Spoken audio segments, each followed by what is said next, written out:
Hello, fellow residents of Tamriel. It is the Beeve, and we are back with another build video. Today, we are switching gears. We are going with the Magicka Sorcerer, even though it's going to look a lot like a stamina tune.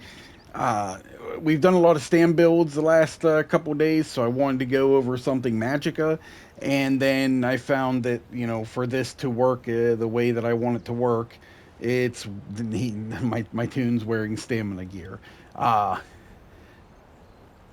Also, over the course of the last, 10, 11 days, I've put out a bunch of videos and I've completely depleted my transmute crystals and my materials, all my mats. So when you see me going through the gear, you're gonna see everything has the maximum stamina enchantments rather than the maximum magicka enchantments, and that's basically because when going through this build, it still hit over 100k, so I didn't feel the need to waste the kudos to change it all to magicka and then change it back to stamina when I put it back on, some of my stamina based tunes. So full disclosure, when we're going through the gear, you're going to see max some stamina enchants. They should be max magicka enchants, but it is still hitting over 100k. And the rotation, I've gotten it down to being very simple, to be honest with you as well. So for this Magicka Sorcerer, we are using a High Elf. We're going to go ahead and buff up and look at our character sheet here.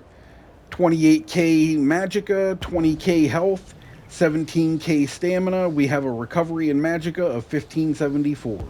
Spell damage is 4951, critical is 52.4, penetration is 1600, and both of our physical and spell resistances while our hurricane is active is 18,000. One spell is almost 19,000. We are putting all 64 points into our magicka. We are using the Thief Mundus Stone, and we are also using our Screaming Eyeball. This is the max magicka and magicka recovery food. It provides magicka, it provides recovery. It does not provide health. That's why you are seeing the 20k health. Another option you could go with here would be the Witch Mother's Potent Brew or the Clockwork Citrus Fillet. Both of those add magicka and magicka recovery plus health as well. The Witch Mother's Potent Brew is probably a much better option in this situation. And if you would have everything glyphed out correctly, unlike I do right now, you would probably still be in that, I'm going to guess, around 28k magicka like I am right now. You're going to have a little bit of recovery that comes along with it, but you're going to have max health on top of it as well. It won't be as much recovery, but you should be able to easily get away with it, to be honest with you. And the loss in maximum magicka should not affect you too much, and you will gain some max health to give yourself, the chance to be a little bit more hardy. Inventory wise, we're going to go over everything that we're wearing. First and foremost, we are back barring the Maelstrom's Perfected Inferno staff. I went with Inferno here mainly because, with Inferno staffs, that unstable wall or the wall of elements ability, anything that is inflicted with the burning status effect, it takes more damage from this wall, and then the damage of the wall is also increased by this. So I went with Flame right here. Now, front bar, we went with Pillar of Nirn Lightning Staff. This is got the precise trade on it, and we are using a poison damage enchantment on it for the chance to proc the poison status effect. As we've talked about before, the poison status effect in update 41 is going to have like an execute property to it. So the lower health the creature is, the more damage that status effect is going to do. We also are running Pillar and Urn on the weapons and jewelry, all of which are bloodthirsty and all of which are weapon and spell damage enchanted. If you're not familiar with this set, this is a medium armor set that can be found in Falkreath Hold. It provides 2 lines of critical chance, a line of weapon and spell damage, and when you deal damage, you create a fissure underneath your enemy after 1 second, dealing 4,400 bleed damage to all enemies within a 2.5 meter radius, and then causing them to bleed for an additional 11,000 bleed damage over 10 seconds, and it can happen every 10 seconds. So you can have like a really, really good uptime on this, and it's only when you deal damage. There's no other proc condition to it. So any damage you do while on this front bar is going to be able to proc this set. On our body, we are using the Reliquins. We've been over this with all the Stam tunes, and here we are using it on a Mage tune. But this is a medium armor set out of Cloud Rest. This set is 2 lines of critical chance, a line of minor slayer, and harmful wind stacks every time you light or heavy attack. In the stacks do 270 damage, stack up to 10 times. It's a very powerful single target dot that you're putting on as long as you can light attack, weave, or you're using heavy attacks as well. If you're not good at light attack weaving, obviously we can go with something different here. The Besides Mania out of Rockgrove is a decent set to use. The only problem with it is that it requires you for the bonus portion of that to go off. You have to play that Magicka mini game of keeping your Magicka low. So it's I'm not very good at that, but if you are good at it, it's going to outperform Reliquin, plain and simple. I'm not very good at it. But when parsing with that set right there, I did a couple of those. I was hitting like 90, late 92 to 97. It was, I only did it a couple times, and I didn't have everything completely down on exactly what I wanted to do. So it's not too far behind Reliquins for me. And for somebody that is really good with playing that Magicka deletion game, it probably will outperform Reliquin. This is, as we went over before, we do have everything in Divines, but as you see, everything is in max stamina. This should be in max Magicka. Full disclosure, this should be in max Magicka. I did not want to waste the kudos to redo all 7 of these pieces and then put them all back in stamina again. I didn't want to waste 14 kudos at this point. They're not super expensive, but they're not cheap enough to be wasting 14 at a time. So make sure that if you're building this, maximum Magicka, not stamina. The Maw of Infernal is the head and shoulders that I'm wearing. The head can be found in, what is that? Banished Cells, right? Yeah, Banished Cells. And Banished Cells Vet, you can get this from, and the coffers that you can purchase the epaulets from will be in Maj Alragoth's Undaunted Lady. She'll have the coffers that you can purchase for a chance to get the shoulders out of. This set adds 1 line of maximum Magicka, and when you deal damage with a light or heavy attack, you have a 33% chance to summon a fire-breathing Daedroth for 15 seconds. It does 3463 flame damage every 2 seconds.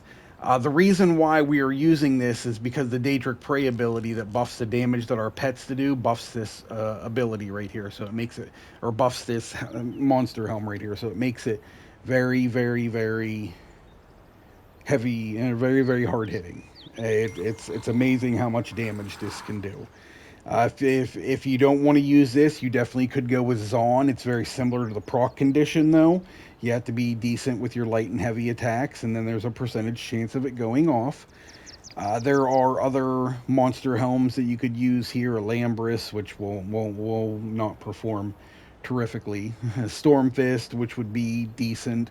Uh, Veladrith. I mean, there's a lot of different options when it comes to monstrous helms. The Kalnors, or whatever, however you pronounce it, out of Unhallowed Grave, seems to be a very popular choice. It provides maximum, or it provides weapon and spell damage, and this undodgeable fist that pops out of the ground and just does, massive amounts of damage as well. But that, once again, is a light attack proc condition, so choose wisely. Choose something that works for the play style that you have. If you can't light and heavy attack weave very well, Reliquins and Maw may not be your best options. We talked about the Besides Mania out of Rockgrove being a decent replacement for this. The Whirls of the Depth from Dreadsail Reef, another awesome set that you could use with this as well. And that is just that doesn't have a crazy proc condition to it, and does a lot of damage as well. So any three of these sets work good. The Reliquins works great for me because I light attack weave well, so that's what I went with. All pieces are in Divine. All pieces should have maximum magicka, not maximum stamina. I'm going to repeat that one last time. All these should have maximum magicka, not stamina. All right, I think I've annoyed you enough with that. Sorry, guys. Champion points, green and red, whatever you like, obviously, as always. Your blue tree, it's going to look just like all the other, stam builds that we've went over. You're going to fill in all of your. You're going to slot your Wrathful Strikes. You're going to slot your Deadly Aim. You're going to slot your Master at Arms, and you're going to slot your Untamed Aggression. Any other things that you were able to fill in that doesn't require to be slotted, like your quick recovery, your hardy, your elemental aegis, your preparation, these ones here, make sure you get them in there. Your timeless discipline and eldritch insight, precision. There's a bunch in here like the flawless ritual, war mage, battle mastery, and mighty. You want to get those put in there. The piercing, you want to have that as well. So like you want to have all these passives that don't require to be slotted filled in. I am going with the Untamed Aggression. We could definitely change that out for Fighting Finesse. We could definitely change that out for Exploiter.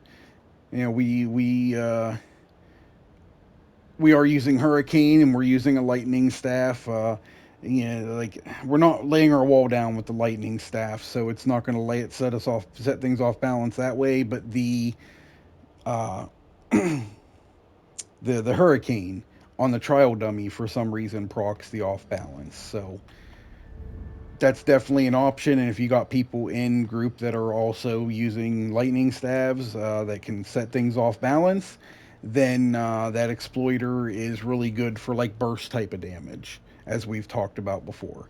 I like having the untamed aggression on for the target dummy. Um, I probably could go with fighting finesse because I don't think I'm at crit cap. I'd have to do the math on it. I'm not sure, but I'm so used to just going with untamed aggression. That's what's in here at the moment. All right, so skill wise, we are using Blockade of Fire. We are using Hurricane. I have Elemental Susceptibility here, mainly just for the burning and concuss status effects. Burning children concuss status effects that goes off. Like when we talked about the Destruction Staff here, the Elemental Blockade. Uh, Blockade deals Blockade of Fire deals additional damage to burning enemies.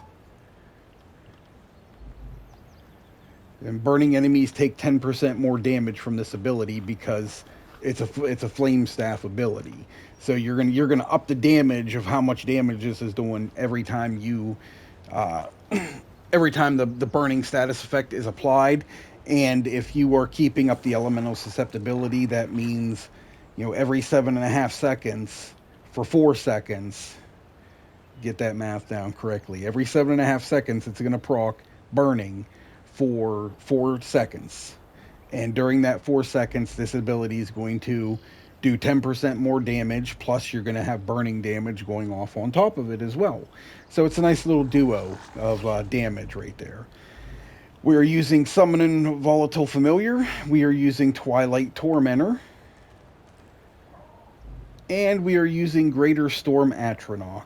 This is going to be our main single target ultimate right here. This thing does lots of damage and is buffed by our Daedric Prey to do even more damage as well. So this is our biggest damage dealing ultimate when it comes to single target fights. The Tormentor, it does good damage, and it can be activated to do even more. It'll deal 60% more damage to enemies above 50% health. I'm going to tell you right now that I don't activate it at all. I don't activate my familiar at all either. In the concept of keeping things as simple as possible, I'm not activating either one of these pets. On our front bar, we are using Barb Trap. This is giving us our minor force. It's giving us bleed damage. It's giving us hemorrhaging. We are using Daedric Prey. This is the ability that buffs all of the damage from our pets. So we want to make sure that as soon as this falls off, we're reapplying it. We want it to fall off completely because it lasts for 6 seconds, and then it does the extra damage for 6 seconds for your pets. And after that's done, it explodes and does 12,000 damage and then 5,400 damage to all other nearby enemies. So it's a nice little burst damage on AoE. And the pop that comes from this thing exploding is very powerful as well. So we want to make sure that we're letting this fully expire and explode before reapplying it. Crystal Fragments. This is our main damage dealing spammable. I wish this wasn't our spammable, but this is what we're using as our spammable. This is just it's a heavy hitting attack. It has a 0.8 second cast time to it, but any ability that you use during this rotation has a 33% chance of causing your next crystal fragment to be instant and deal 66 more damage and cost half as much. This is very powerful when this procs. Anytime this procs, we're going to make sure that we're hitting it, which obviously we're going to be anyway because it's our spammable at this point. You'll see exactly what I'm talking about when we get to the rotation. But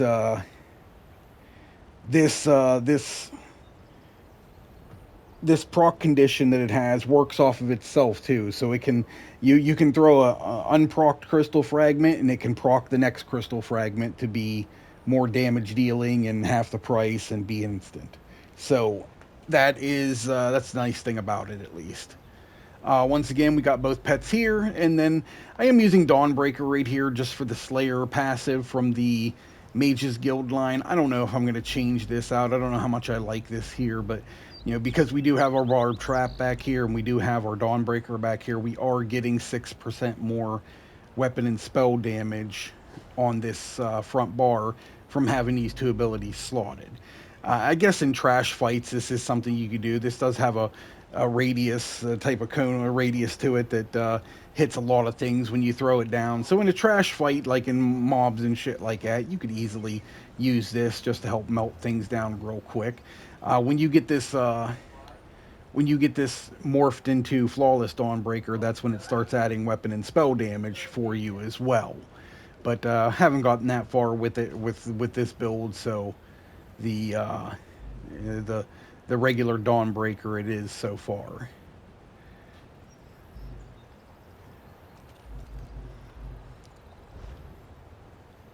The rotation with this is very simple. We are. Oh, yeah. I needed to go over something for you as well. I have. I am using the lightning staff back here. A lot of builds that you're going to see on like line and stuff like that, they're going to be using daggers. I'm not a big fan of using daggers with Magicka tunes, to be honest with you. But I mean, if you'd like to, that's definitely something you can do. Um, I like the lightning staff here because when you go into your destruction staff abilities here, and you go into ancient knowledge, your lightning staffs increase damage done with direct damage and channeled effects by 12%. So this buffs the crystal fragments that go off. This buffs the explosion from the Daedric Prey going off. So, just those two abilities themselves, one of which being, those two being our spammables that were always going off. I'd like the lightning staff right here for that reason. When we are on our Inferno staff bar, it increases damage over time and status effects by 12%, but we are not doing, our spammable is a direct damage attack, and the uh, Daedric Prey is a direct damage attack. If I'm not mistaken, the beam from the no, it's probably not considered. I don't know if the beam from the electric zap that the bird does. Yeah, I think that and your other pet. I think those are both buffed a little bit by that as well because they're considered direct damage. I don't know about the Atronach though. Even though this is a single target, I'm not sure if the zap that he does is being buffed by this or not. But if so, great. If not, it is what it is. But that is why we're using a lightning staff on the back bar. Little unconventional, but I really don't care. I like doing things that other people don't. All right, this rotation is very simple. We're going to be throwing down our wall, activating our hurricane, and using our elemental weakness to elements, our elemental susceptibility, if we like to. It's not something you have to do if you don't want to. It doesn't provide a huge amount of extra damage, but it does provide a little bit.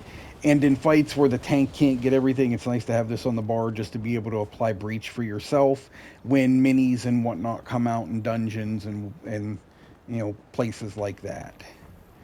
So, wall, hurricane, our choice on whether or not we're going to apply the elemental susceptibility. We bar swap. We will have started with our trap actually. Sorry, I'm messing this all up. We're going to start with our trap. Then we're going to wall, hurricane, elemental susceptibility. We'll apply Daedric Prey, and then we are just going to spam crystal fragments until Daedric Prey falls off. Then we'll reapply Daedric Prey, and then we'll just we'll spam crystals and reapply Daedric Prey until the wall falls off on the front bar. As soon as it falls off, we're going to lay our trap down, bar swap, and restart our rotation. So it's very simple, to be honest with you. Especially once you get into it, it's very very few abilities here. So we're going to hit. First off, we're gonna start off on the 3 million dummy over here, just to go over the rotation, and then I have a 102k parse that I did that I'm gonna attach onto this end of this video. But so we're gonna run in, trap, bar swap, wall, hurricane, elemental susceptibility, our prey, and then we just start spamming crystal frag to make sure we're hitting our pots. Prey dropped off, put it back up. Front bar ability, or the back bar came off, so reapply, drop ultimate, right back at it.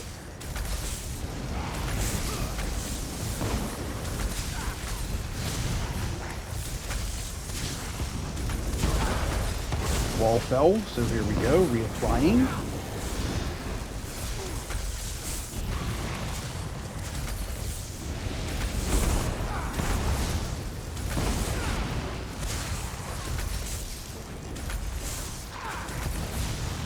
Wall came off. We're going to reapply.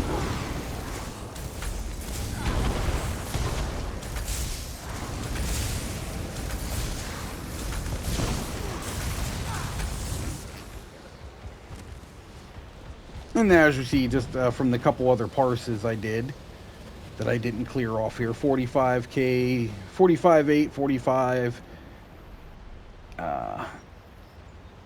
even almost 45.5. This is the one I'm going to be attaching right here, 103,712. That's the one you're going to see at the end of this video right here. But those are the parses, the 3 million parses and the 21 million parses that I've done, just the last 4 that I've done right there. So as you can see, very consistent when it comes to damage output on the 3 million. After parsing on the 21 million, it seems to be very consistent too. It stays right around 102, and I keep saying 102. I forgot that I actually hit 103 with the last one that I had done, that I had recorded. So yeah, that's why I kept saying 102, 102, and really it's going to be 103. So, but that just goes to the consistency of what it's able to do. Now, with that being said, you know, we are still about 11k behind in penetration on this dummy right here. So, you know, having a fully optimized group makes this hit even harder in content. Having, you know, a tank in your, you know, a tank applying major and minor breach, and, you know, any other type of penetration buffs that you're getting. But regardless, this is still hitting, you know, pretty darn high for it being, for it lacking a lot of penetration. So as more penetration shows up in groups, this thing hits even harder in, you know, 4-man content and small group content. And when you get into optimized groups like you see on the trial dummy, it really shines and just kind of goes all out, I guess you could say. But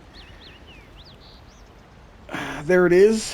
That is the 100k Magic of Sorcerer that I hate.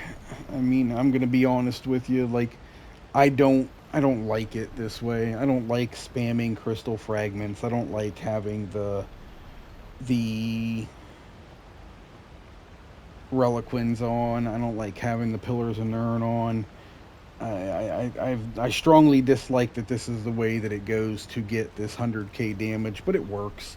Somebody else might not like this or might not dislike this, and it works for them, and I hope it does. I really do. Don't let my last words there discourage you from trying this, honestly.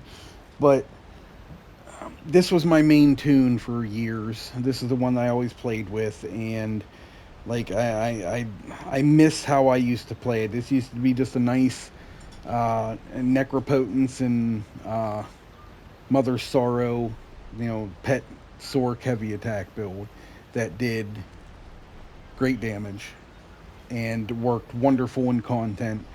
And seeing what we have to do now to get numbers with the Sorc right now, the Mag Sorc right now, at least what I'm having to do with it to get the numbers. I'm sure there are people that are getting much higher numbers than me not using gear like this, but I don't really research all that stuff all that much. I like finding things out on my own, so that's like when I get these 100k builds, I like to share them. Yeah, there are people that are doing better than me, but I figured this out on my own, and I hope you guys like it. You know what I mean? This one, This one kind of disappointed me. I tried a couple of different sets. It just didn't hit as hard as the Reliquin and the Pillar did that I would have liked to have ran rather than Reliquin and Pillar. But it is what it is, and it's a 100k build. Once again, don't let my disappointment with, the gear sets and the rotation keep you from trying it. It's still a 100k build. It still hits really hard. It's still going to do wonderful in 4-man content. I will still be personally still be using my Arcanist and my Stam Sorc because they're funner to me. This to me just isn't quite as fun as them, but it works. So please don't let my discouraging words discourage you. But just because I don't like it doesn't mean somebody else isn't going to love it, and that's why I make this video. Thank you guys very much for tuning in. I appreciate it greatly. Any questions you can pass along in the comments. I will gladly answer any questions that come through. And I really appreciate anyone that has stuck it out to this point. And if you like the video, go ahead and like. If you want to subscribe, please do so. That'd be very nice, and help keep you informed on all the stuff that we're going to be going over again here real soon. We're going to starting into update 41 stuff, here in about 2 weeks when 41 releases.